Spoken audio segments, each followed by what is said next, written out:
우리나라에서의 기독교와 이슬람의 전망. 지난 주일 청작년 오후 예배 시간 선교 보고를 통하여 그들은 왜 이슬람을 떠나는가에 대한 내용을 선교사님으로부터 들었습니다. 실상 근래에 무슬림으로서 이슬람을 떠나는 엑스무슬림이 참으로 많습니다. 하지만 기독교 국가인 서유럽이나 북유럽에는 오히려 무슬림 수가 증가하고 있습니다.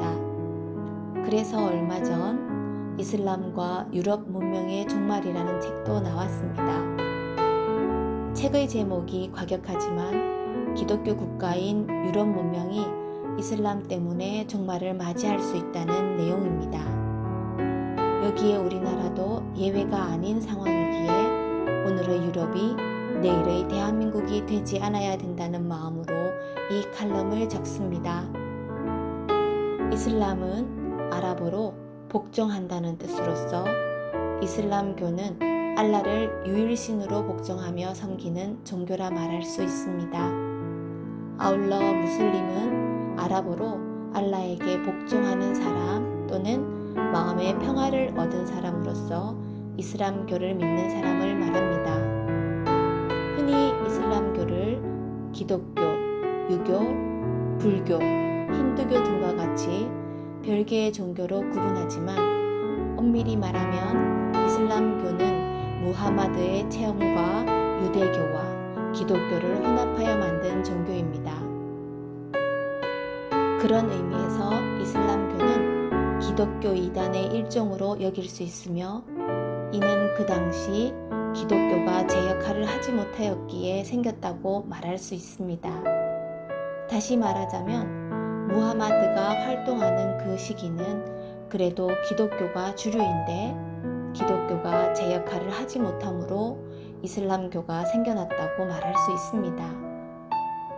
이번 주일 칼럼에서 이슬람에 대해 언급하는 것은 오늘날 모슬림의 수가 많이 늘어나고 있고 이슬람교의 지역적 분포도 점점 확장되고 있기 때문이며 무엇보다도 한국적 상황에서 기독교가 점점 힘을 잃어가고 있는 반면에 이슬람은 점점 힘을 얻고 있기 때문입니다. 합동 헤럴드 기사에 FIM의 대표 유해석 선교사의 말을 인용하고 있는데 그 내용은 다음과 같습니다. 한국 교회는 위기에 놓여 있다. 매년 기독교 인구가 줄어들고 있는 반면에 한국에서 이슬람은 급속하게 성장하고 있다. 1970년 3,700명이었던 한국 이슬람 인구는 이제 25만 명으로 성장하였다. 한국에서 이슬람 인구의 성장 원인은 이민과 결혼과 개종에 의한 것이다. 현재와 같이 평균 출산율이 1.2명일 시 100년이 지나면 한국인은 21.6% 밖에 남지 않는다. 2040년에는 우리나라 인구가 400에서 500만 정도, 2050년에는 800에서 1000만 정도가 줄어든다. 반면에 외국인 인구는 계속 늘어나서 국제통화기금에 의하면 2050년 한국 인구가 35%가 이민자로 채워질 것이라는 전망을 내놓았다. 따라서 미래학자들에 의하면 2050년이 되면 한국의 이슬람 인구는 300에서 400만 명으로 늘어날 것으로 추산되고 있다. 이로 볼 때 이슬람의 문제는 오늘날 한국 교회가 직면한 가장 커다란 도전 가운데 하나이다. 이와 반면에 기독교의 미래적 전망은 밝지는 않는 것이 오늘의 현실입니다.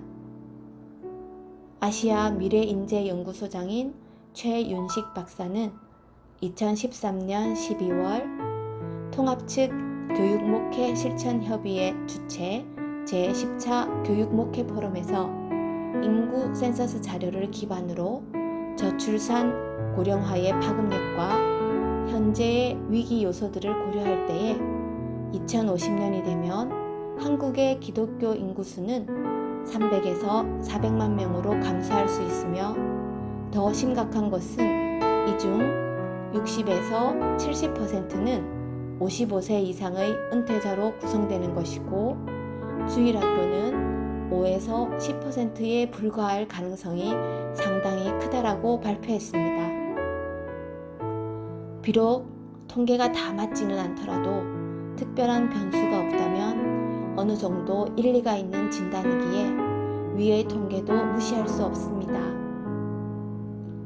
이로 볼 때 우리 성도들은 오늘의 문제, 그 가운데서 이슬람의 현황도 염두에 두면서 진실하고도 책임이 있는 신앙생활을 통하여 다음 세대를 준비할 뿐 아니라 계속해서 하나님 나라와 복음의 진보를 위한 역할을 힘써 감당할 수 있어야 하겠습니다. 오늘 하루도 복된 주일이 되기를 빌며 주 안에서 샬롬을 전합니다.